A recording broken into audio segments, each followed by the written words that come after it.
esse segundo capítulo do livro, ele aborda tanto tumores de origem com epitélio escamoso, como carcinoma do solo escamoso, ou SEC, né? Como aqueles carcinomas, aquelas lesões com origem no esôfago de Barrett, formando o adenocarcinoma. Tá? Então, hoje, especificamente, nós vamos falar sobre as neoplasias escamosas. Então, ao longo da apresentação, abordar algo sobre a incidência e epidemiologia dessa doença, os principais fatores de risco, quais os tipos de câncer de esôfago, né? Como que se dá o processo diagnóstico dessa doença, como se faz o estadiamento, qual a importância do estadiamento, qual a lógica utilizada para o tratamento conforme o estágio e algo sobre prognóstico e perspectivas futuras. Bom, então, em relação à epidemiologia, eu peguei dados bem recentes, né, publicados pela OMS em 2020. Então, carcinoma de células escamosas do esôfago é a sexta causa de morte relacionada ao câncer em todo o mundo. Tá? Em 2020, isso representou quase 500 mil de mortes, né? De modo que ele é responsável por 1 em cada 20 mortes por câncer. A gente tem uma tendência a achar que uma lesão mais rara, mais incomum, mas o impacto no mundo é bem importante. Tá? Essa doença, então, ela tem um prognóstico muito ruim, péssimo mesmo. Né? Então, a sobrevida em 5 anos é de 12% a 20%, 12% é literatura europeia, 20% americana. Aqui no Brasil, provavelmente pior do que isso. E quando a gente fala em sobrevida em 5 anos, dá um pouco intuitivo pensar que os pacientes quase chegam ao 5º ano, né? Mas, na verdade, o tempo de sobrevida médio é menor do que 1 ano, tá? Após o diagnóstico. Por 2 motivos. Tá? Primeiro, porque o diagnóstico é tardio na grande maioria dos casos, tá? Mesmo Estados Unidos, Europa, e isso muito forte aqui no Brasil. E segundo, uma vez que essas doenças são diagnosticadas no estágio avançado, elas têm como característica uma baixa resposta ao tratamento sistêmico. Então, por conta dessas características, nosso objetivo é compreender bem a biologia e história natural da doença para tentar abordar esses pacientes no momento que a doença seja curável. Ela é mais comum em homens, que representa aí aproximadamente 70% dos casos, só que essa predominância ela é menos pronunciada naquelas áreas de alta incidência, tá? E mais pronunciada em regiões de menor incidência. Um ponto interessante sobre a carcinoma de células escamosas é que ela apresenta uma marcada variação geográfica na incidência da doença. Então, é muito famoso uma região de alta frequência, no chamado assim, cinturão asiático, né, que pega a parte da China e Irã. África Oriental tem uma frequência relativamente elevada, e o Brasil apresenta taxas intermediárias, aí, com 10 a 50 casos por 100 mil pessoas ao ano. Tá? Agora, quando a gente olha o mapa do Brasil, aparece de modo homogêneo. Tá? A situação não é bem essa.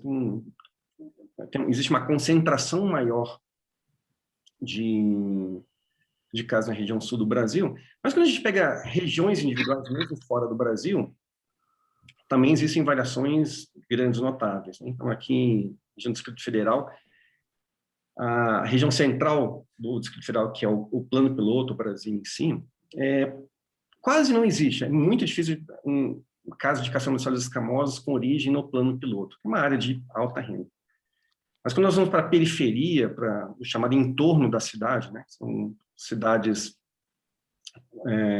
satélites ou zona rural, aí já aumenta muito a frequência dessa doença. Tá? Então, essa variação geográfica possivelmente é explicada por fatores ambientais e dieta, e, de certo modo, talvez aí por características genéticas da população envolvida. Tá? Mas fatores ambientais têm um papel muito importante no desenvolvimento dessa doença.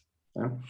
Bom, então, os tumores de esôfago, a maioria absoluta, são formados por 2 tipos de células epiteliais, tá? São as carcinomas com origem epitélio escamoso do esôfago, e o adenocarcinoma com origem possivelmente no esôfago de Barrett. Né? As outras neoplasias malignas são bem comuns. Provavelmente nós vamos ter um encontro só sobre essas doenças raras.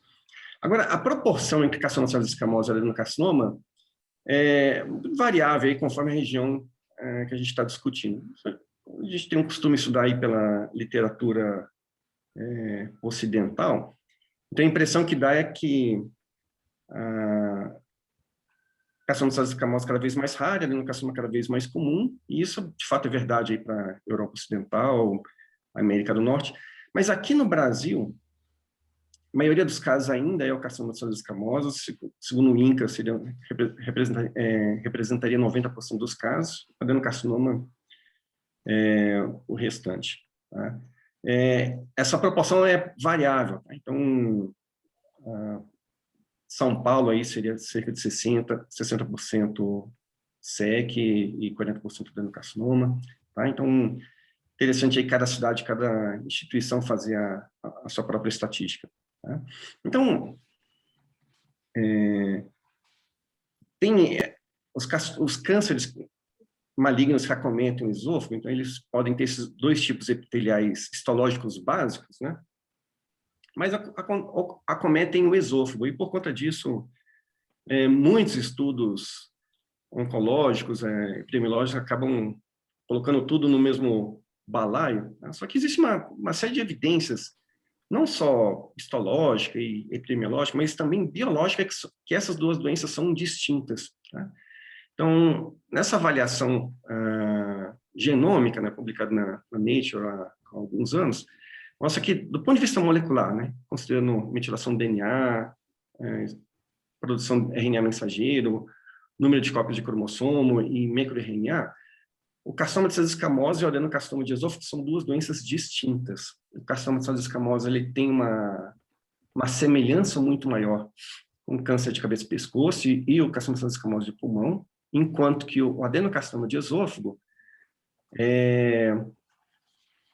teria uma semelhança molecular maior com o câncer de estômago do tipo instabilidade cromossômica. Tá? Então, talvez faça sentido essa semelhança do carcinoma de células escamosas do esôfago com câncer de cabeça, pescoço e pulmão, por terem fatores etiológicos similares, né? Com exceção do HPV. Tá? Então, antigamente achava-se que o HPV talvez teria uma relação com câncer de esôfago, mas os recentes mostram que não tem essa relação com câncer de esôfago. Tá? Então, os principais fatores etiológicos, o baixo status socioeconômico, mesmo quando controlado por uso do tabaco, tabagismo e consumo de álcool são os dois principais. Tá? Talvez consumo de bebidas muito quentes, discutir um pouquinho mais sobre isso adiante. Tá? Os fatores dietéticos, então, consumo de frutas e vegetais tem um fator protetor. Tá? Tem associação com algumas condições médicas, com síndrome de Plummer-Vinson, acalásia, radioterapia na área do tórax, lesão por ingestão cáustica, tilose. Tá? E o que talvez seja muito importante para planejarmos o acompanhamento de pacientes é a associação com outras doenças associadas ao tabagismo, como, novamente, câncer de cabeça e pescoço e câncer de pulmão. E pouco provável relação com o HPV. Tá? Quando a gente fala em Brasil, né, e é citada aí que essa prevalência relativamente elevada na região sul, quase todo mundo fala sobre a lesão térmica, né, por conta do chimarrão. Tá? Só que tem algumas considerações que eu queria levantar para vocês, para motivo de reflexão, a gente pode discutir isso mais adiante, que o chimarrão, então, ele é feito com a erva mate, só que o processo de fabricação da erva mate envolve defumação dessas folhas. Tá? Então, essas folhas são expostas à fumaça. E sendo expostas à fumaça, elas podem desenvolver aí, adquirir o hidrocarboneto aromático policíclico, né? Nitrosaminas. Tá? E outro ponto importante é que lá na região sul, a criança morei numa cidade bem no interior, né? Então, como é que o pessoal fazia com conservação de alimentos? Comprava queijo, embutidos nas colônias, né? E armazenava no porão, e ao longo do ano ia comer naquilo. Então, quando ia comer, estava coberto de fungo, né? Mas não desperdiçava, só lavava e comia. Mas isso é algo comum. Tá? Então, uma situação que acontece no interior, no sul, imagino que no interior do Brasil inteiro, que esses alimentos eles podem ter, então, micotoxinas, né? E esses embutidos, eles são conservados com salitre. A fórmula química do salitre não é cloreto de sódio, que é o sal de cozinha, é oxinitrato de potássio. Então, oxinitrato tem nitrato, né? Então, esses compostos nitrosos aí teriam ação carcinogênica também. Então, eu acho que é um pouco mais complexo o desenvolvimento de câncer de esôfago, não apenas envolvendo lesão térmica, mas possivelmente outros fatores, como o fato de ser defumado e contaminação dos alimentos, né? Bom, então, em resumo, aí, os principais fatores etiológicos seriam o tabagismo e o consumo de álcool. Mas é óbvio que nem todo mundo que é tabagista desenvolve câncer de esôfago, nem todo mundo que consome álcool tem câncer de esôfago. Então, esse fator ambiental, ele vai ser cada vez mais importante se ele encontrar aquela pessoa com uma característica genética favorável à ação carcinogênica. Então, o grande ponto é esse, é o encontro do fator ambiental com características genéticas. Existem variações aí de genéticas em alguns indivíduos que são considerados, então, chamado então de polimorfismo genético, né? Que muda, então, a função de algumas proteínas, com ação enzimática, e pode, por exemplo, interferir em metabolismo, tanto de degradação de carcinógenos, do álcool, né? E favorecer a ação carcinogênica. Tá? Então, metabolismo do CYP1A1 está associado com ativação de enzimas de elementos pró-carcinogênicos do tabaco. Tá? O álcool, uma vez que ocorre consumo de álcool, isso aumenta o nível de acetaldeído, que pode ter ação carcinogênica. Esse acetaldeído, né, é degradado aí por duas enzimas, né, o LDH, que é o aldeído desidrogenase, e o ADH, que é o álcool desidrogenase. Então, mutações do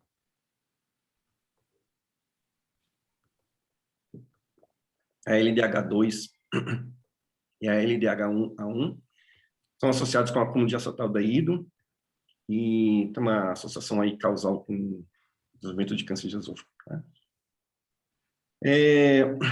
O folato, né? Folato é uma vitamina B solúvel em água, né? Encontrada em frutas, vegetais, tá? E baixos níveis de folato são associados com câncer por conta da incorporação correta de uracilo no DNA, a quebra cromossômica, né? E metilação aberrante, resultando na expressão alterada de proteogenes ou genes supressores do tumor. Né? Um polimorfismo aí do MTHFR reduz a forma circulante do folato, talvez tenha associação com o desenvolvimento do câncer. Tá?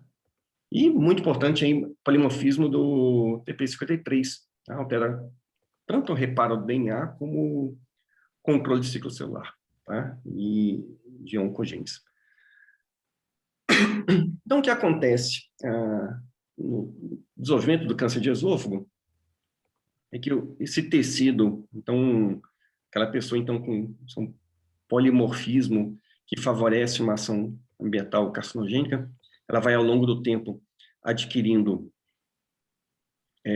uma série de alterações genômicas, que vão, por sua vez, causando alterações morfológicas e comportamentais dessas células epiteliais. Né? E a coisa parece ocorrer de modo linear, né? Então, uma vez que tem uma transformação neoplásica, essas células neoplásicas têm origem na porção basal do epitélio escamoso. Essas células elas vão proliferando e crescendo inicialmente dentro do próprio revestimento epitelial, então na porção inferior isso é chamada de displasia de baixo grau, quando ocupa todo o epitélio é chamada de displasia de alto grau, e quando finalmente invade através da lâmina própria o escroma, então, já é chamado de carcinoma invasivo. Então, esse é um processo sequencial e gradual.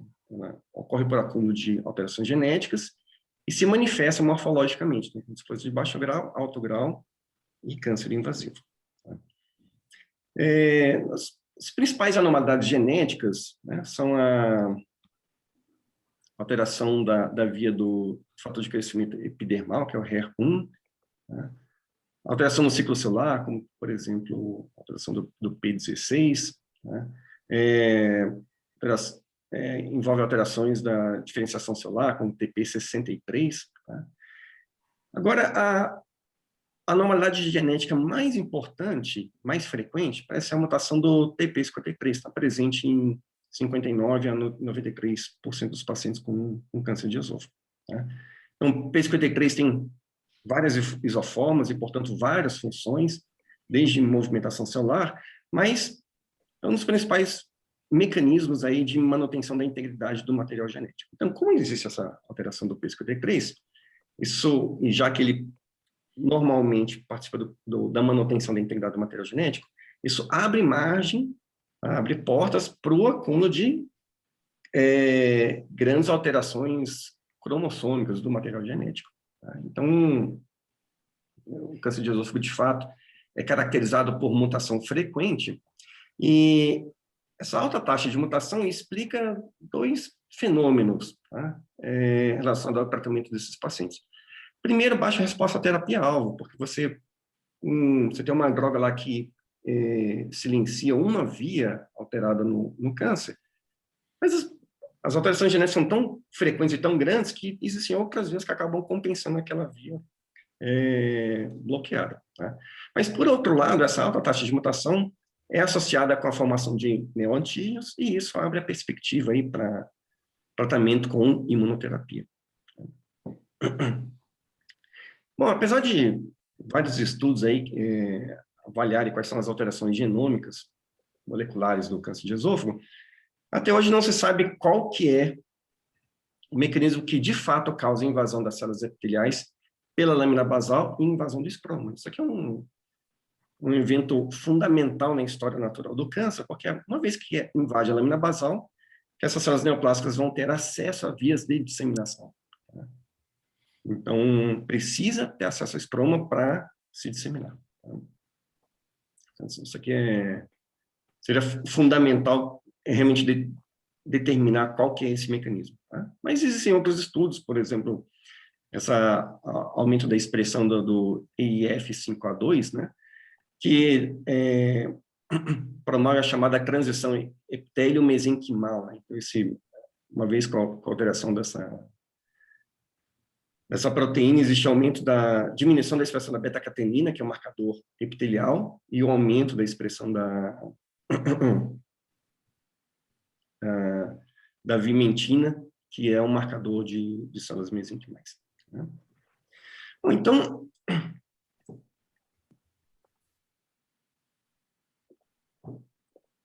com base nessa história natural da neoplasia, como que se dá o processo diagnóstico? Né? Então, várias etapas. Então, o primeiro ponto consiste na identificação da lesão pela endoscopia. Tá? Lembrando que a endoscopia de pacientes aleatórios, a probabilidade de encontrar a lesão é relativamente baixa. Tá? E grande maioria dos pacientes são diagnosticados aí num estágio já avançado, né? Porque no momento, nas fases iniciais da doença, ela não causa oclusão do lumen do esôfago a ponto de causar manifestação clínica. Tá? Se for possível a gente identificar ou acompanhar aqueles pacientes com maior risco, a probabilidade de encontrar lesão no estágio precoce acaba sendo maior. Tá? Segundo ponto, uma vez que é encontrada a lesão, né, é preciso fazer a confirmação histológica da doença. Então, pela biópsia, o patologista faz o diagnóstico histológico, e uma vez com o diagnóstico histológico, não precisa de diagnóstico histológico, é feito o estadiamento dessa doença. Quanto que essa doença já se desenvolveu? Em que ponto ela se encontra nessa história natural? Né?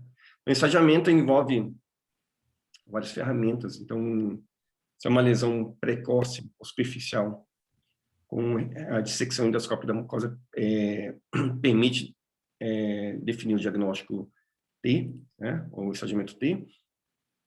Ecoendoscopia, tanto para o crescimento local, né, como metástase para linfonodos locorregionais, e exames de imagem, como tomografia ou PET-CT, para pesquisa de metástase à distância. Tá?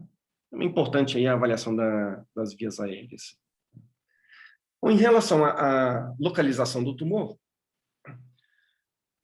a doença é mais frequente no esôfago médio, cerca de 1/3 dos casos ocorrem no esôfago inferior e apenas 10% ainda no esôfago superior. Né?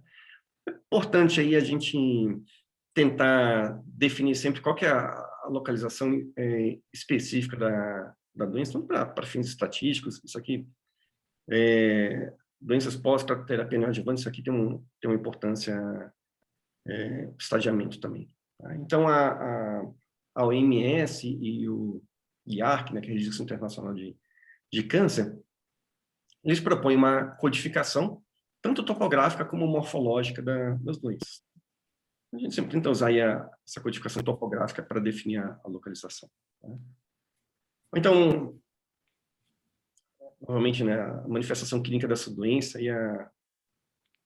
como a maioria dos pacientes se manifestam, são encontrados, né, em estágio avançado, a manifestação clínica, de um modo geral, é por exatamente alteração do fluxo do trânsito do bolo alimentar. Tá? Então, a grande maioria dos pacientes tem disfagia. Tá? 17% tem odinofagia, perda de peso aí, um pouco mais da metade dos pacientes, e o fator de mau prognóstico se a perda for maior que 10% da massa corporal. Tá? Rouquidão e tosse também, fator de mau prognóstico que geralmente indicaria invasão do nervo laringeu recorrente. Tá? Bom, feita endoscopia, uma endoscopia precisa reconhecer as alterações macroscópicas associadas com cação de células escamosas.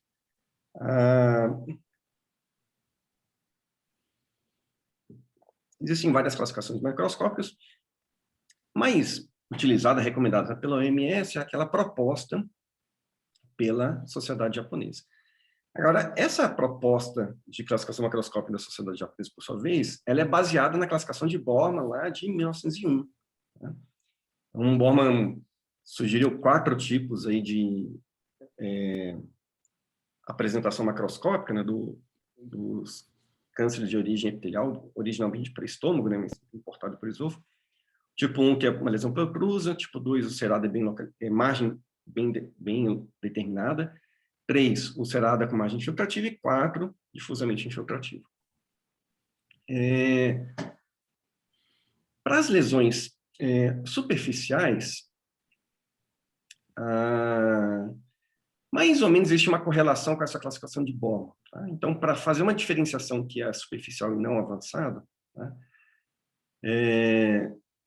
A classificação começa com 0, né? Então, 0, 1 para aquelas lesões protrusas, tá? Isso aqui é forma de mola, né? Mola, a gente em gastroenterologia não usa muito esse termo, né? Mas lembrem do dente molar, né? Parece uma massa que realmente está emergindo, tá?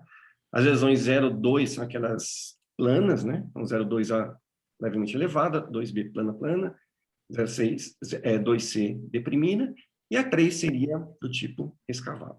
Tá? Existem alguns conceitos que causam confusão quando a gente fala sobre câncer precoce, superficial, em aplasias do esôfago, então eu queria colocar isso de modo claro na apresentação. Tá? A origem do termo câncer precoce, normalmente vem do Japão, tá? Foi inicialmente cunhada aí para câncer de estômago. No momento, isso na década de 60, porque eles queriam avaliar o impacto do uso do endoscópio no diagnóstico de mortalidade por câncer de estômago. Tá? Então, na época, não se tinha o conceito de câncer precoce. Tá? Então, o ponto de referência que eles utilizaram para câncer precoce é uma referência clínica, que os pacientes estariam vivos após 5 anos do diagnóstico. Tá? Então, câncer precoce é uma referência clínica, que é a sobrevida do paciente. A questão é que, como a drenagem linfática no esôfago é muito mais seca que no estômago, a probabilidade de metástase nodal e, portanto, impacto na mortalidade em relação à profundidade de invasão do esôfago é diferente do estômago. Tá? Então, câncer precoce no esôfago é aquele tumor limitado à mucosa, sem metástase nodal. Tá? Porque isso tem um impacto clínico com alta probabilidade de sobrevida em 5 anos. O câncer superficial, por sua vez, é aquele tumor que, cuja impressão endoscópica é de invasão limitada à mucosa ou submucosa, independente do estado nodal. O câncer avançado é aquele câncer que invade a musculatura própria ou além, e o câncer localizado é aquele câncer cuja invasão é até a parede muscular, sem metástase nodal. Então, é um conceito oncológico. Tá? Então, na oncologia, o pessoal chama esse localizado de precoce também. Então, confunde um pouco mais. Tá? Então, os termos que nós temos que combinar seriam isso. Precoce, limitado à mucosa, sem metástase nodal. Superficial, impressão endoscópica de invasão da mucosa ou submucosa, independente de metástase nodal. Avançado, que invade musculatura própria. E localizado, ele com invasão da parede muscular, sem metástase nodal. Então, alguns exemplos aqui. O tipo 1, então, essa lesão protrusa. Manifestação frequente de carcinosarcoma, né? Tipo 2, ulcerada e bem delimitada. Tá? Aqui o 3, né? Aqui ele envolveu circunferencialmente o cilindro do esôfago, então formando aí a estenose, tá? Mas mais de modo delimitada. E o 4, difusamente invasivo. Tá? E para as lesões superficiais, então 0,1 é aquela protrusa. 0,2, plano elevado, plano ou deprimido. 0,3, escavado. Tá? Então, com base nessa alterações macroscópicas, o endoscopista consegue tanto identificar a lesão, como também diferenciar se a lesão ela é superficial ou ela é avançada, tá? Porque a manifestação macroscópica ela acaba sendo diferente. O problema é o seguinte: no caso do esôfago,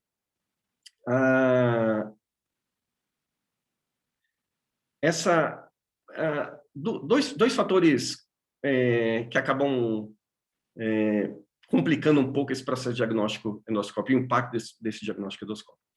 Um primeiro é que essas lesões, quando a gente identifica uma lesão superficial, tipo 0,1, ou uma lesão superficial 0,3, então protruído ou escavado, esses dois extremos, tá, são lesões com alta probabilidade de invasão da submucosa e, portanto, alta frequência de metástase nodal. Então, a gente tem que encontrar são essas lesões planas, né? 0,2A, 0,2B ou 0,2C, que endoscopicamente são muito difíceis de serem detectadas.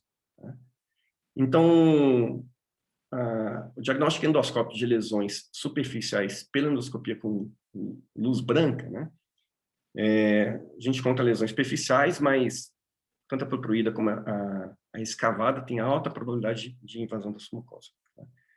Então, isso vem estimulando o desenvolvimento de novas técnicas endoscópicas para encontrar essas lesões planas, porque são as mais prováveis de estarem limitadas à mucosa e, portanto, baixa taxa de metástase nodal. Tá? Então, quando a gente compra uma lesão intramucosa, né, o risco de metástase nodal vai de 0 a 20%, e isso permite, então, um tratamento endoscópico, tanto que tem efeito curativo, como também não teria a morbidade associada ao tratamento cirúrgico. Né? Já que as lesões com invasão da submucosa já apresentam risco de metástase nodal aí de 40%. Né? E isso muda o tratamento para quimio-radioterapia no adjuvante acompanhada de cirurgia. Bom, então, veja isso aqui é um exame realizado no Hospital das Forças Armadas aqui. Reparem que, pela imagem endoscópica, eu como patologista, tenho muita dificuldade em definir onde é que está a lesão aqui, se é uma lesão 0,2, né? Mas quando esse esôfago é borrifado aí com iodo, tem algumas áreas que não são coradas com iodo. Né? Por que isso? Porque uma característica do epitélio escamoso, neoplásico, é que ele perde a sua maturação, tá? Deixando de acumular glicogênio dentro do citoplasma. E como o iodo reage com o glicogênio, essa área, então, imatura, deixa de reagir com o glicogênio, formando áreas descoradas, né? Então, evidenciando a presença da lesão. Um outro método, baseado então na endoscópia com magnificação, ou uma limitação da faixa de luz visível, tá, que acaba evidenciando a presença de estruturas vasculares. Tá? Então, ao usar esse método, tem dois pontos são importantes, né? O epitélio, a mucosa do esôfago, né, e seu epitélio, diferente do que acontece no estômago e cólon, tá? Ele apresenta a superfície epitelial plana, lisa, tá? Não tem formação de cripta. Então, não tem uma estrutura na superfície. A superfície é lisa. Tá? Mas, por outro lado, essa mucosa ela é transparente, ela permite, então, a visualização de vasos presentes na lâmina própria e submucosa.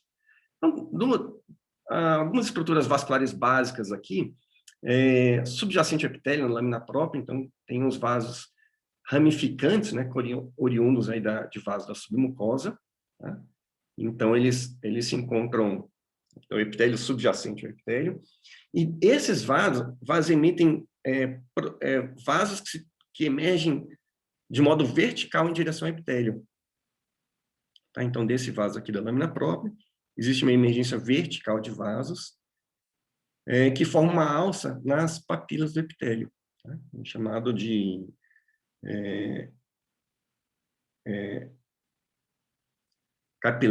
alça de capilares papilar intraepitelial, tá? O IPCL, a sigla em inglês. Então, essas técnicas de magnificação de endoscopia permitem a visualização desses vasos, né? Desses IPCL, assim como desses vasos ramificantes. Tá? Então, a lógica por trás dessa avaliação é que o vaso normal ele faz essa alça dentro da papila. Uma neoplasia, como ela tem um crescimento autônomo, irregular, né, isso causaria uma distorção da característica desses vasos, mas enquanto a neoplasia ela é intramucosa, o vaso ele é irregular, mas ele mantém a estrutura de alça, mas a partir do momento que ocorre uma invasão da submucosa, então, ocorre um rompimento dessa arquitetura vascular. Então, por esse método de endoscopia é possível identificar alterações como dilatação, ondulação, variação no calibre e forma do vaso, que permite tanto identificar a lesão, como estimar a profundidade de invasão. Então, no final da apresentação, o Matheus, que é oncologista do CIRI, vai falar um pouco mais sobre esse método de endoscópio. Tá? Bom, então, uma vez que identificou a lesão, feita a biópsia, na avaliação histológica, é possível, então, diagnosticar a neoplasia pelas alterações tanto arquiteturais como citológicas. Só que é importante lembrar que essa biópsia endoscópica, ela pega basicamente epitélio. Tá? Então, eu não tenho uma informação sobre as camadas profundas da parede do esôfago. Então, a biópsia endoscópica, ela serve para diagnóstico, mas não determina o estágio da doença. Ela não determina a profundidade de invasão. Para isso, ou resseca endoscopicamente, como ISD, né? Ou é feito estadiamento com ferramentas clínicas. Tá? E quanto maior o número de biópsias, maior a probabilidade, então, do diagnóstico positivo. Tá? Então, apesar das alterações neoplásicas serem ocorrendo de modo contínuo, tá? Então, existe a divisão em duas categorias básicas. A chamada displasia, quando existe a neoplasia intraepitelial, ela não tem manifestação clínica. Se não tem manifestação clínica, ou é um achado, ou o diagnóstico é feito com acompanhamento de pacientes de risco, tá? Baseado na alteração da atipia celular e arquitetural, e não tem invasão da lâmina própria. Então, a alteração ocorre dentro do revestimento epitelial. Tá? E, antigamente, a displasia era dividida em 3 categorias, né? Leve, moderada e acentuada, mas há muita confusão entre leve e moderada. Então, existe uma tendência mais moderna, recomendada pelo livro da OMS, em dividir em apenas 2 categorias, de baixo grau e alto grau. Tá? Basicamente, baixo grau teria uma menor atipia celular e o epitélio atípico está distribuído na porção basal, enquanto que alto grau tem maior atipia celular e a perda da maturação, as células atípicas crescem até a porção superficial do epitélio. Tá? Os 2 tipos têm evolução para carcinoma de células escamosas. Né? Claro que o alto grau tem uma probabilidade maior de evoluir para carcinoma de células escamosas. Tá? Bom, no caso de carcinoma de células escamosas, além dessa alteração envolvendo o crescimento de células atípicas, tanto pelo eixo vertical como horizontal, é preciso encontrar evidência definitiva de invasão através da lâmina basal da lâmina própria. Tá? Sempre existe discussão entre patologistas sobre como diferenciar a displasia de alto grau de carcinoma intramucoso. A impressão que eu tenho é que a displasia ela tem um crescimento intraepitelial, mas as células epiteliais, na porção basal, ela fica plana, né? O epitélio ele fica plano na porção basal, ele não se projeta em direção à lâmina própria. Enquanto que o carcinoma intramucoso forma essas papilas pelo menos, né, essas papilas que se projetam em direção à lâmina basal, à lâmina própria. Tá?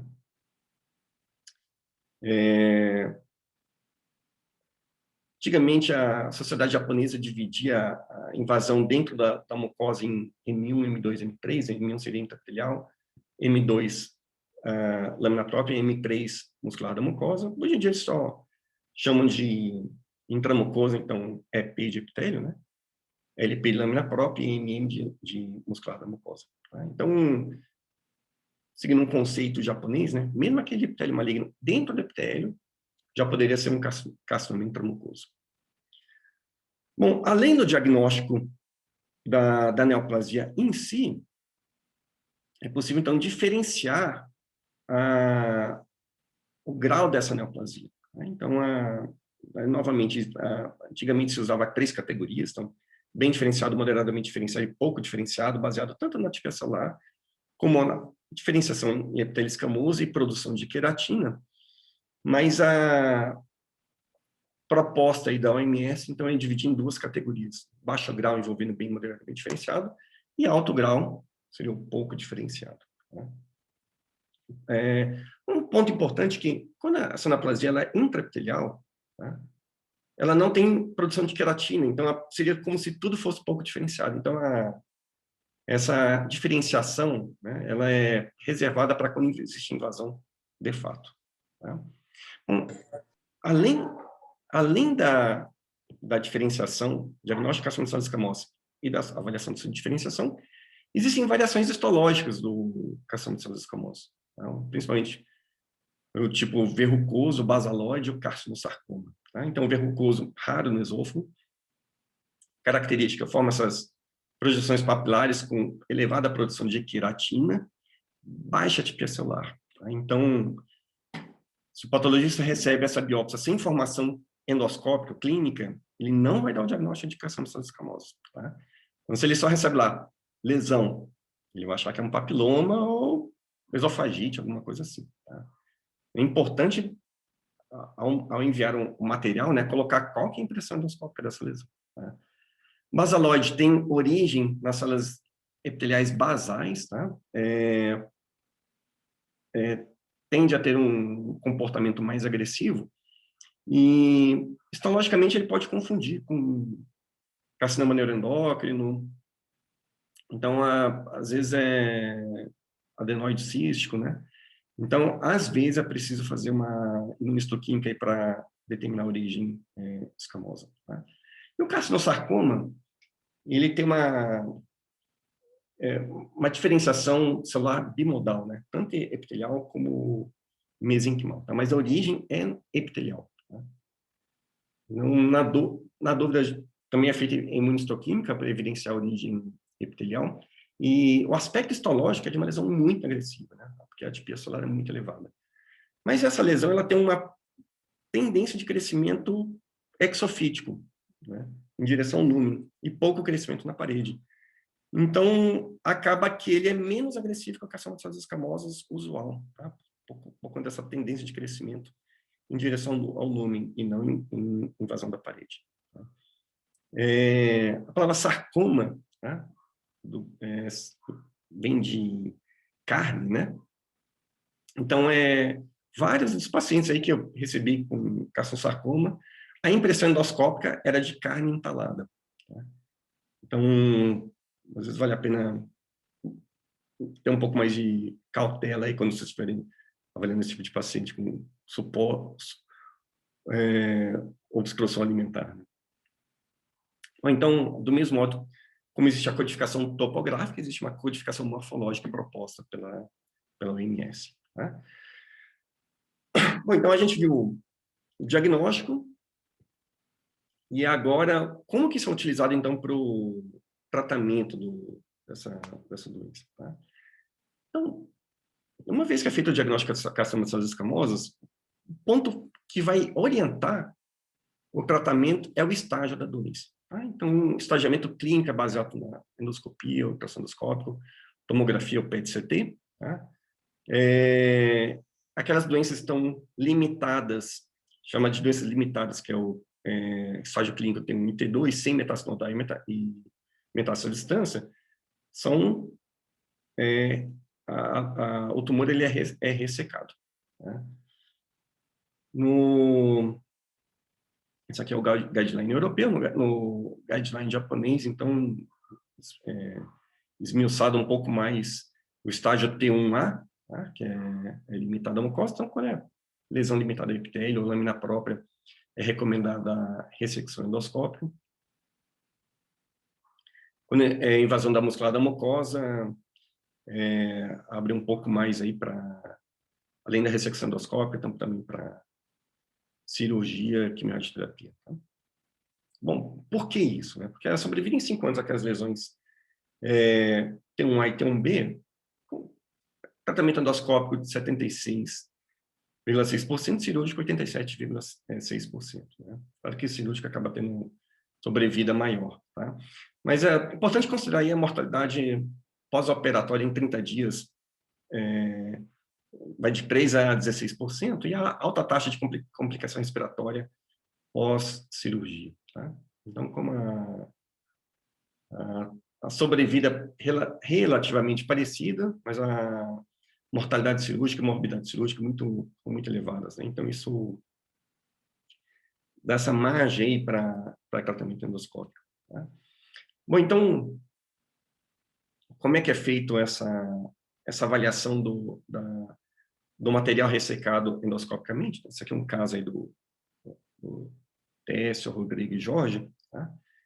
Então, dedicado uma lesão plana elevada, plana aí, indicada pela luz branca, margem delimitada aí pela cromoendoscopia, feita de secção endoscópica. Veja que é um procedimento aí perfeito, né? Com margem ampla, tá? Tanto lateral como profundo. Tá? E histologicamente, então, a gente vê o crescimento de células epiteliais aqui, causando expansão do epitélio, invadindo a lâmina própria, até praticamente tocar a muscular da mucosa. Mas reparem que o ponto importante é que existe uma extensão intraepitelial pelo ducto de glândula submucosa. Tá? Mas aí no corte ciliado a gente viu que margem profunda estava livre. Tá? Tá, então, na avaliação histopatológica, então, o que é feito? Obviamente, o diagnóstico histológico, que são células escamosas bem diferenciadas, a técnica da amostragem foi uma dissecção endoscópica da submucosa. E características da lesão importantes para o acompanhamento do paciente, né? O tipo da lesão, 0,2B, então, plana, o tamanho dela, 1,7 por 1,3 centímetros, o estágio patológico, né? Então, P de patológico, T1A, M2, com extensão intraductal para a submucosa, tá? Mas ele permanece M2 porque essa extensão para a submucosa é intraductal, tá? Sem invasão linfática, sem invasão vascular, margem vertical livre, margem lateral livre. Tá? E aqui embaixo, na parte dos comentários, então, aplicada aquela codificação proposta pela OMS-ARC. Tá? O estágio topográfico, tá? Esôfago, C15.9, a codificação morfológica, né? 80 a 70/3, baixo grau, o que é bem diferenciado. E, bom, outras informações. Né? Bom, no caso daquelas lesões localmente avançadas, né? Ou seja, que tem invasão da parede, né? Além da musculatura própria, com metástase nodal, mas sem metástase à distância, né? A proposta atual é de quimio-radioterapia adjuvante ou definitiva, né? Com possibilidade com possibilidade de ressecção subsequente, tá? Tá, então, por que isso? Esse aqui é um estudo já chamado de cross-trial, né? Já tem quase 10 anos publicado no New England, um grupo holandês. Tá? Então, o que eles viram que quando o paciente fazia quimio-radioterapia neoadjuvante, seguida de cirurgia comparada com cirurgia sozinha, né? As carcinomas escamosas tinham tanto uma melhora da ressecção, R0, né? Como redução da progressão loco-regional e distante, e uma melhora da resposta patológica muito melhor do que comparado com a cirurgia sozinha. Então, por conta disso, o patologista, além de fazer o estagiamento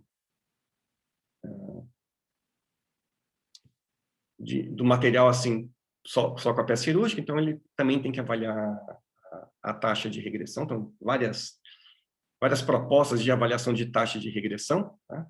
Importante é cada instituto, cada local, enfim, cada país combinar qual método que vai utilizar para poder comparar, né? O tratamento aí na sua região. Tá? Bom, então, estadiamento, tá? Só uma palavra sobre estadiamento. Vejo que ele é o principal fator prognóstico aí no carcinoma de células escamosas, tá? E, basicamente, ele avalia a extensão da doença anatomicamente, né? Então, relação ao crescimento local, metástase nodal e metástase à distância. Mas o ponto de referência para um estadiamento é o impacto que isso tem no prognóstico daquela doença. Tá? Então, tem outros fatores que interferem no prognóstico, por exemplo, grau da lesão, localização da lesão. Tá? Então, a princípio, quando a gente usa o estadiamento TNM, é feita uma avaliação anatômica, mas existem discussões aí se outros fatores deveriam ser incorporados, como grau da doença, localização, fatores moleculares que interferem no prognóstico da doença. Tá? Outro ponto importante é que o fundamento do agrupamento do estágios, ele envolve a avaliação da sobrevivência, de modo que essa sobrevivência vai diminuindo monotonicamente conforme o estágio, é distinto entre os grupos e homogêneo dentro de cada grupo. Tá? Então, o estagiamento não é a pura e simples descrição anatômica, qual profundidade de vazão, quantos linfonodos, para onde que tem metástase. Tá? Então, isso aqui é feito, esses dados são reunidos e agrupados em grupos, onde cada grupo tem um prognóstico distinto no outro. Tá? Então, o estagiamento é algo bem mais complexo e importante do que aparece inicialmente. Tá? E como a base do estagiamento, então, é o impacto no prognóstico, tá? Então, para cada situação do paciente, para cada avaliação, então tem um estagiamento diferente. Então, tem estagiamento clínico, patológico e avaliação patológica após a terapia neoadjuvante. Tá? Repare, então, que existe uma mudança de estagiamento aqui no carcinoma de células escamosas da avaliação patológica, então, antes de terapia neoadjuvante e após a terapia neoadjuvante. Tá? Vai ter uma expansão aí do grupo 3, né? Então, isso mostra aí como é que essa doença ela é agressiva. Né? Bom, então, já terminando, resumo aí sobre o tratamento proposto hoje em dia, né? Então, aquelas lesões T1, tá? Então, tratar de cirurgia isolada ou ressecção endoscópica, a taxa de sobrevida em 50 a 75, dentro de 8%. Estágio clínico T2, tá? Então, cirurgia ou radioquimioterapia no adjunto de cirurgia, sobrevida em 5 anos em 50 a 60%. T3 ou T4A, sem metástase à distância, né? Então, quimioterapia no adjunto de cirurgia, tá? Faz sobrevida em 50%. em 50% e 50%, mas o T4B com metástase à distância, ou metástase à distância, é tratamento paliativo. Né? Então, sobrevida muito reservada. Né? A diferença entre T4A e T4B, a T4B seria a invasão daquele órgãos que impediriam aí uma ressecção cirúrgica da doença. Né? Propósito curativo. Né? Bom, então, para essas doenças metastáticas, né, existem algumas perspectivas que estão emergindo. Né? Coloquei no início da apresentação que uma característica desse tumor que ele tem uma alta taxa de mutação, então formando neoantígenos. E tem alguns estudos mostrando aí que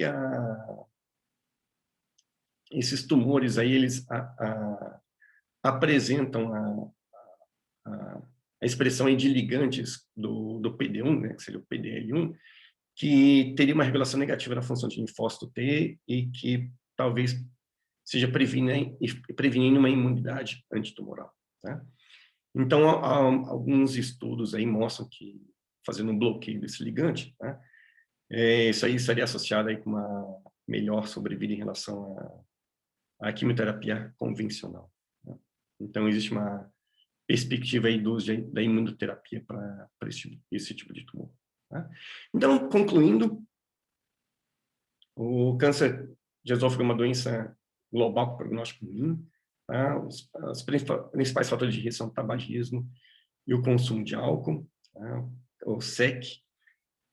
E o adenocarcinoma são dois tipos de cânceres biologicamente distintos. Métodos endoscópicos modernos, né, apresentam o potencial de diagnóstico de lesões potencialmente curáveis, né? Tratamento acurado necessário para selecionar os pacientes certos para cada abordagem terapêutica e apropriada, né? Imunoterapia para tumores que expressam PDL1 está presente aí no horizonte. Já queria começar, na verdade, te agradecendo pelo convite e parabéns pela iniciativa de reunir tanta gente bacana aí. E a aula é fantástica, né? Enfim, desde a epidemiologia, vários dados novos importantes que eu não sabia aí, regionais, e enfim, até o final, o estagiamento, tudo isso. Obrigado. E eu passei um olho rápido aqui das pessoas que estão acompanhando, então tem muitas delas que têm muita experiência aí com esse tema. Eu vou acabar focando mais no diagnóstico endoscópico e principalmente como a gente consegue estadiar essas lesões endoscopicamente para direcionar um tratamento mais apropriado. Seja um tratamento endoscópico, né, que é a nossa praia, vamos assim dizer, ou um tratamento encaminhar um paciente para cirurgia, né? Então, enfim, tem muita gente que trabalha com isso, tem muita experiência, mais que eu até. Fica à vontade para me interromper e contribuir de alguma forma, tá bom? Então, essa definição, o Harish até já falou, né? Neoplasia superficial, a lesão cujo aspecto morfológico sugere invasão limitada até a camada submucosa, independente ou não do comprometimento linfonodal. Tem a definição também de neoplasia, né, precoce, na intramucosa, que é o que a gente, como endoscopista, gosta de identificar, né? Obviamente, fazer o diagnóstico é de extrema importância para o paciente. Na verdade, é o passo mais importante a diagnosticar, na minha opinião. Mas quando você tem a possibilidade de tratar também, então é a melhor situação possível, o melhor cenário possível. Infelizmente, é a menor parte dos casos. A gente acaba identificando os pacientes já com algum tipo de sintoma, né? E aí acaba indo para a cirurgia ou, às vezes, infelizmente, não tem nem essa opção.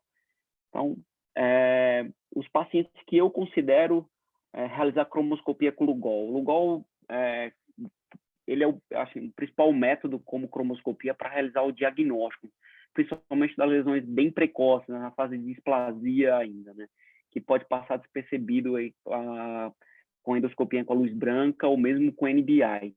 Então, esse é o protocolo que a gente usava lá no ICES, que usa até hoje, na verdade, né? E que provavelmente eu vou acabar ampliando aí com esses dados regionais também. Então, os pacientes com câncer de cabeça e pescoço, né? O Harish já até comentou também, mas eu só queria reforçar com esse enfoque endoscópico, né?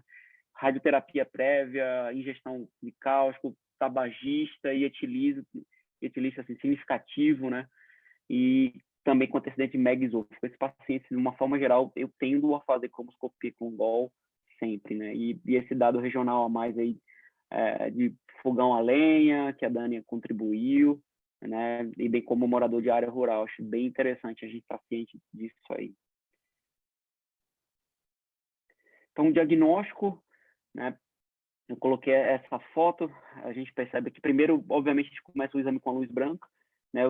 São pequenos detalhes que a gente tem que estar muito bem atento, né?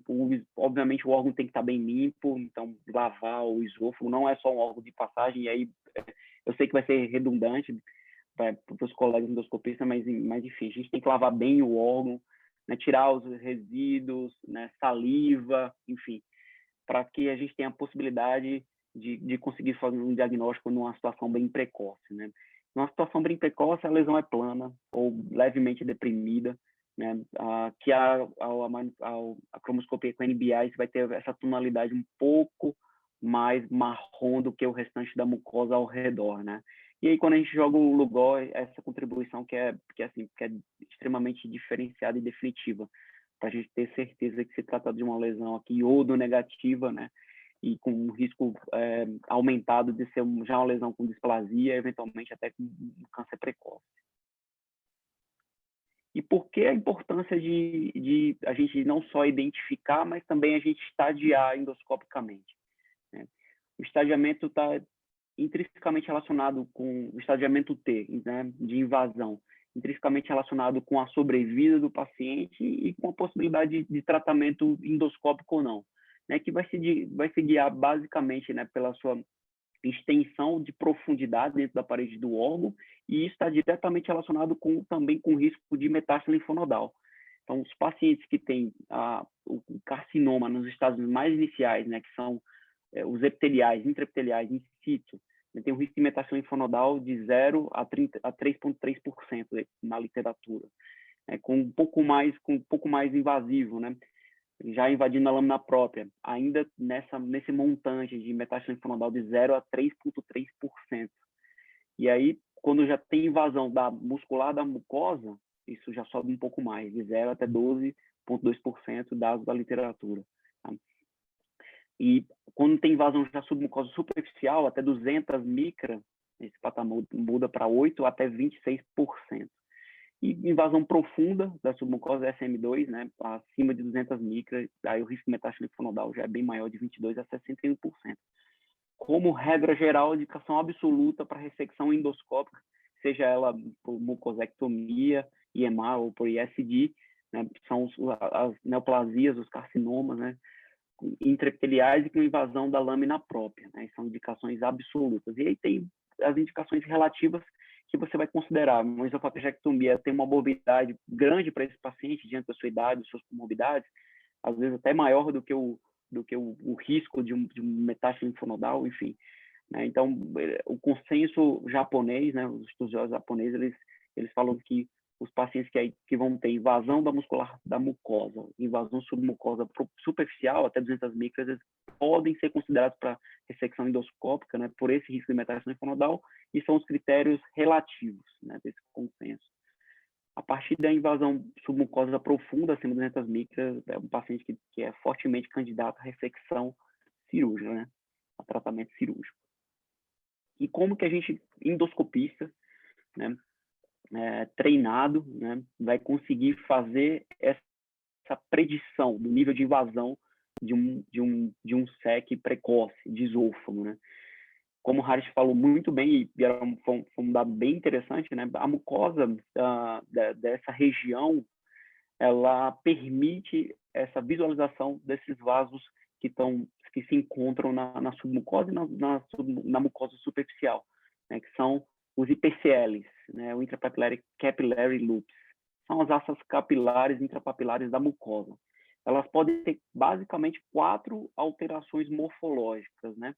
Às vezes uma ou às vezes até as 4 em concomitância, que vão ser a dilatação, a tortuosidade, os diferentes calibres, né, dessas alças, e a associação de diversas alterações, né? Seja de tortuosidade, diferentes calibres, enfim, também são essas alterações que são indicativas de irregularidade e já de passos à frente em termos de invasão. O primeiro critério, vamos assim chamar de primeiro critério, que foi mais difundido, que foi mais utilizado e até divulgado em termos de literatura, né? Eu peguei esse artigo de revisão e o Harry até já citou, do Inoue, né? Que utiliza magnificação, né? Para avaliação desses capilares, né? Dessas alças capilares, você precisa de alguns recursos, vamos assim dizer, mínimos, né? Que é um aparelho de endoscopia de alta definição e com a possibilidade de magnificação, né? Para você ter o aparato, vamos assim dizer, mínimo técnico para conseguir fazer uma avaliação adequada. Então, essa publicação aí de 2015, né, mostrava os diferentes padrões de PCLs, né, variando entre 1, 2, 3, 4 e 5, sendo que o tipo 5 se subdivide de V1, né, V1, V2, V3 e VN, em 4 subtipos. Tá? Tipo 1 é o padrão normal, né, da mucosa, né, uma mucosa que vai se corar pelo Lugol. Tipo 2 é um padrão correspondente à esofagite, né, que se cora fracamente com o Lugol. O tipo 3 é a tordose mínima. O tipo 4 é quando você tem 3 das 4 alterações de PCL que eu citei anteriormente. Tipo 3 e tipo 4 pode corresponder a alterações de displasia de baixo grau. E o tipo 5, né, com essas subdivisões, vai ser desde um padrão de uma invasão superficial na mucosa até um padrão de invasão profunda da mucosa e submucosa. Tipo V1, né? Tipo 1 está relacionado com carcinoma intramucoso, tipo M1. O tipo V2, intramucoso M2, desculpa, tem um pequeno erro aqui. Tipo V3, já intramucoso M3, na muscular da mucosa e submucoso superficial. E tipo VN, já com invasão profunda da submucosa. Aqui, essa figura mostrando a evolução, vamos assim dizer, no nível de regularidade desses capilares, né? Desde o tipo 1, passando pelo tipo 2, tipo 3, 4 e suas subdivisões. A gente claramente percebe, né, do padrão normal para um padrão bem irregular, tortuoso, dilatado e já com áreas avasculares aqui nesse padrão VN. E, obviamente, esses tipos de padrões são importantes serem estabelecidos durante os nossos exames, porque eles vão ditar a nossa terapêutica. Né?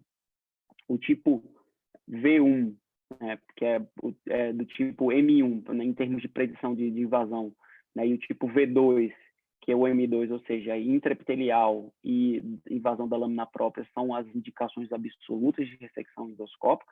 Né? Já o tipo V3, que seria da M3, muscular da mucosa e submucosa superficial, são aquelas indicações relativas que eu comentei anteriormente. E o tipo VN já se correlaciona com a invasão submucosa profunda e são pacientes candidatos à ressecção, à terapia cirúrgica. Né? Eu já tinha utilizado bastante essa classificação e ela é um pouco confusa, né?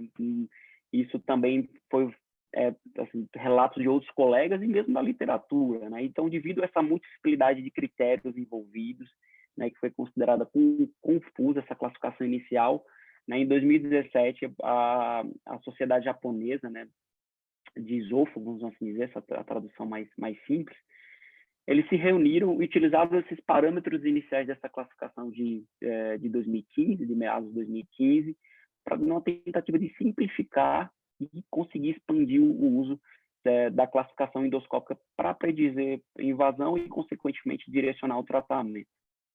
E essa eu vou falar com um pouquinho com mais detalhes. Então, ela também, como eu falei anteriormente, ela vai se basear no IPCL, desde um IPCL tipo A, né, que são os vasos com padrão de normalidade ou com irregularidade discreta, né, não severa, vamos assim dizer. E o tipo B, com microvasos, né, anormais, já com irregularidades severas, né, irregularidades graves, ou vasos dilatados. Então, o tipo B vai se dividir também em 3 subtipos. O tipo B1, né, que são vasos, normalmente aparecem como microvasos de fórmula de vírgula. Eu vou mostrar fotos posteriormente, tá?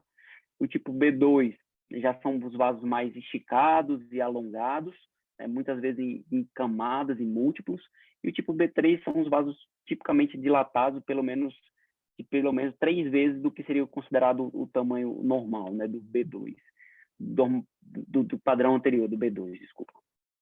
Então, aqui mostrando as fotos, tá? O tipo A, desse lado esquerdo aqui, essa figura mostra o IPCL normal, né? Tem aqui a alça capilar com seu padrão normal, ela não é dilatada, enfim. Aqui desse lado, anormal, mas sem severidade, né? Sem aqueles 4 outros critérios, é discretamente um pouco mais dilatado e discretamente um pouco mais tortuoso, mas sem severidade marcante, vamos assim dizer. O tipo B1 já é com essa característica de uma formação maior de loop, e a gente, usando aqui a magnificação, a gente consegue perceber com a figura anterior, né? Aqui são 2 fotos distintas. E aí o tipo 2 já são os vasos tipicamente mais alongados, como a gente consegue perceber nessa figura, esticado e muitas vezes ramificados, como a gente consegue perceber aqui pela foto. Eu imagino que vocês estão vendo também aqui o meu mouse apontando. O tipo B3 é aquela dilatação, né, o que chama mais atenção nesse critério, né? E quando a gente usa NBI para avaliação dessa superfície, né, dessa vascularização, esses vasos são dilatados e aparentemente já verdes, né, diferente daquele tom mais marrom que eu tinha mostrado até anteriormente, mesmo com NBI. Então aqui a gente percebe uma dilatação significativa, e isso caracteriza aí o tipo B3. E aí, nesse estudo, né, ele primeiro desenhou os critérios, depois ele validou numa população de mais de 200 pacientes com lesões precoces. E nessa população de validação, ele mostrou que o tipo B1, para predizer invasão restrita ao epitélio, tipo M1, né, ou a lâmina própria, tipo M2, apresentou uma acurácia alta de 91%. O tipo B2, né, para predizer invasão restrita à muscular da mucosa, ou seja, M3, ou submucosa superficial, até 200 micras, uma acurácia de 93%. E o tipo B3, já para definir aqui os casos com invasão submucosa maciça, de pelo menos SM2, uma acurácia de 95%, ou seja, um método endoscópico, né, obviamente a gente vai precisar de magnificação, a gente entende que, né, que não é o recurso aí que vai estar mais disponível, mas que assim, ainda assim é factível, a gente consegue ter um alto índice de acurácia e isso aí vai ajudar bastante para direcionar o nosso tratamento. Falando um pouco sobre os critérios auxiliares também, que já foram citados anteriormente na literatura e que esse trabalho ele também reforça que pode auxiliar no direcionamento, são as áreas avasculares, elas são subclassificadas de acordo com o seu tamanho. Então, a área vascular pequena, quando tem até 0,5 milímetros, de tamanho intermediário, né, ou médio, é de 0,5 milímetros até 3 milímetros, e áreas vasculares grandes são aquelas de maiores que 3 milímetros. Então, aqui eu mostro para vocês, ó, na foto A da esquerda, uma área vascular dita pequena, na foto aqui do meio, a B é uma área vascular dita média, e aqui essa terceira foto, a foto C, é uma área vascular já dita grande. Então, qualquer área vascular circundada por vasos tipo B1, que são aqueles loops tortuosos e dilatados, vai predizer um SEC tipo M1 ou M2, intraepitelial e com invasão da lâmina própria. Já as áreas vasculares médias e largas, né, com tipos de um vaso tipo B2, vai predizer aí um SEC com invasão M3, muscular da mucosa ou submucosa superficial. E as áreas vasculares médias ou largas ou grandes, né, circundadas por vasos tipo B3, os vasos tipicamente bem dilatados, predizer uma área com já um tumor com invasão profunda da submucosa, SM2. Então, uma correlação dessas áreas vasculares, né, com os parâmetros já citados anteriormente também.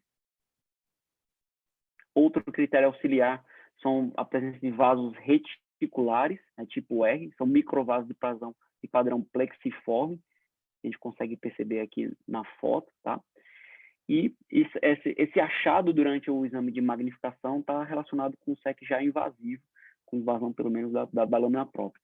Então, são neoplasias malignas, ou também de neoplasias malignas epiteliais não SEC, do tipo carcinoma adenoescamoso, carcinoma basiloide e carcinoma de células endócrinas, né? Coisa que até o Harris comentou também durante sua aula. Aqui é um caso meu, que eu fiz aí recentemente, né? É um paciente com antecedente de câncer de cabeça e pescoço, já tinha sido operado e estava em acompanhamento sem evidência de doença com oncologia do hospital. Então, a gente fez esse caso eu consegui achar já a lesão com a luz branca mesmo, e a gente fez o estudo complementar aí com a cromoscopia com o Lugol, né? A gente percebe uma área iodo-negativa, também consegui perceber, talvez na foto não tenha ficado tão claro, mas aquele sinal, o pink color sign, que depois do uso do Lugol, você consegue perceber um rosado na mucosa, isso é um achado típico também de SEC, tá? E fazendo a magnificação com recurso que a gente dispõe lá no hospital, né, que é o Near Focus, ele dá uma magnificação da ordem de 40 a 60 vezes, né? Que para mim eu julgo que seja suficiente. Os trabalhos anteriores não utilizaram esse aparelho, né? Usaram o 160Z, né? Ou 260Z, que é o aparelho que tem no Japão, né? Mas que dá uma magnificação acima de 100 vezes. Então, esses critérios foram validados com esse tipo de aparelho. Mas na minha experiência, e eu gostaria de ouvir vocês também, acho que usando o Near Focus com esse grau de magnificação já é suficiente para a gente conseguir ter uma ideia do padrão de PCL da lesão e conseguir direcionar o tratamento. Então, eu observei aqui esse padrão ramificado, né, dilatado, tortuoso, áreas avasculares, aqui, né, só a luz branca e a magnificação com Near Focus, e aqui já usando também o NBI, então consigo perceber a dilatação, o PCL alongado, ramificado e uma área tipicamente avascular. E aí, eu queria saber a opinião de vocês, como é que, ou pode ser escrevendo aí, enfim, no bate-papo, até falando, como é que vocês classificariam e qual seria a conduta que vocês indicariam para esse caso?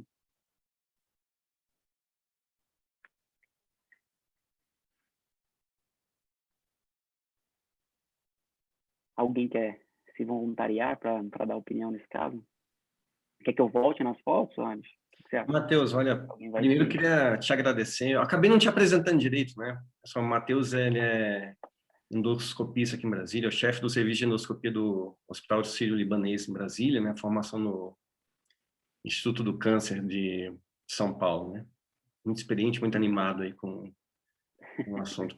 Matheus, obrigado Essa é a pela... parte que eu gosto. Imagina. Obrigado a você, Andes. Não, acho que é maravilhoso. Queria ver se alguém se voluntariaria para falar. E se não, eu posso falar também como eu fiz, mas enfim, vamos ver se alguém quer falar.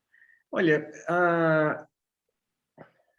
eu tenho recebido alguns casos aqui em Brasília, algumas pessoas muito entusiasmadas, o Técio e o Rodrigo Vilaças. Vocês fariam algum comentário sobre a parte endoscópica?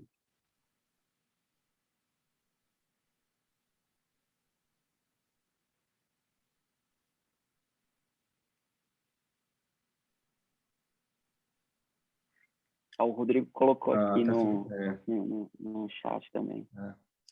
A Daniela.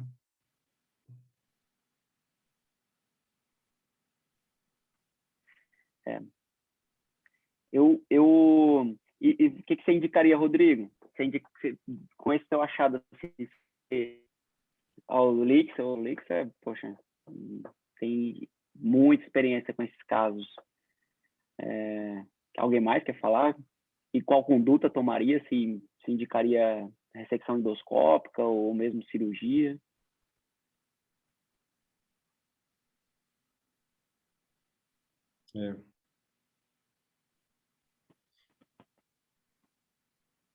Bacana.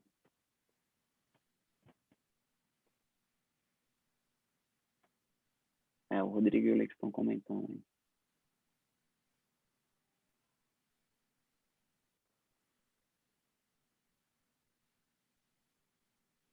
Bacana.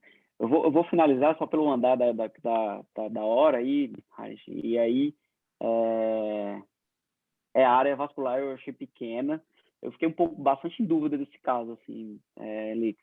Eu tendi a fazer uma classificação B3, sabe? E indiquei, obviamente, os exames de estadiamento. E ele fez um PET-CT e tinha um linfonodão, assim, ao redor, sabe? Então, já com linfonodo positivo, uma área que sugeriria um B3 ou mesmo um B2, enfim, como vocês falaram, a gente, enfim, a paciente acabou indo para a cirurgia. E era bem invasivo, assim, já tinha invasão profunda de submucosa, enfim. Mas dá bastante dúvida. O que vocês acham que o aparelho 190 é suficiente? Uma outra pergunta, enfim, se alguém, pelo menos a indagação que eu me faço, assim, sabe? Se é suficiente para ter esse estadiamento ou, enfim, categoricamente diria que não, que teria que ter um aparelho aí com maior poder de magnificação. Porque não tem na literatura validação desses critérios com um aparelho 190, né, da Olympus. Obviamente, no mercado tem outros aparelhos de outras marcas, né, e eu estou falando do Olympus porque é o que eu tenho no hospital, que dão maior aí uma maior magnificação. Isso, com certeza, também ajuda mais, né?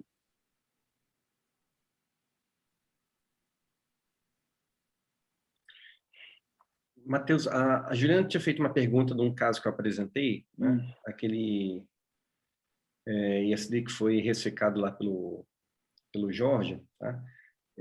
Juliana, o que acontece? Os dois pontos importantes são o seguinte: se você tem uma extensão intraductal, mas o tecido neoplásico ele continua envolvido pela lâmina basal do ducto, tá? Então aquela parte ainda é intraepitelial, né? Apesar de ter uma extensão por dentro do epitélio até a submucosa. E aí o grande ponto ali é tentar definir se ele está presente na margem ou não. Então, o que nós fizemos foi seriar o bloco, né, para tentar acompanhar a extensão do epitélio neoplásico e a gente não encontrou o epitélio neoplásico presente na margem. Esse caso aí já tem 1 ano e meio, mais ou menos. Esse paciente tem acompanhamento e realmente não teve recidiva, sabe? Mas é interessante mesmo. Estou falando. Heinrich. Ô, Lix? Tudo bem? Boa noite a todos. Lix, obrigado por participar do encontro. Olha, eu não vi todo, eu vi alguns pedaços aí que eu estava numa outra também, você me desculpa. Mas, olha, vi tua apresentação quase inteira, fantástica.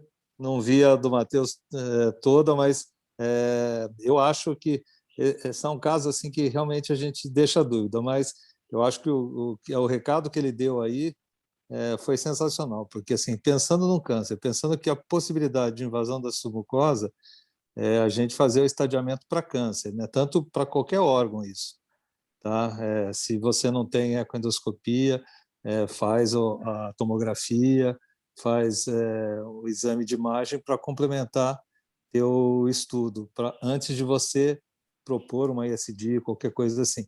Se não confirmar nenhum linfonodo, daí você pode fazer ISD, mas se vier a invasão profunda, daí também vai para o tratamento cirúrgico, né? Daí sim serve como estadiamento. Então assim, eu vi a PUC agora está com o Near Focus, mas eu não tenho muita experiência com ele. Mas assim, as imagens que ele mostrou aí são claras, né? Então parece que pelo menos para esôfago, eu acho que talvez para estômago falte alguma magnificação, né, para delimitação, mas para esôfago parece que é o suficiente, sim.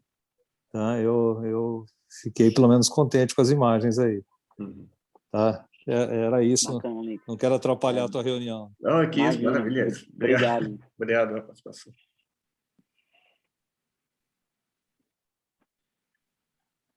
Ótimo, pessoal. Mais algum comentário? Não? Pessoal, então, olha, são 9 horas já. Eu agradeço a participação e interesse de todos vocês.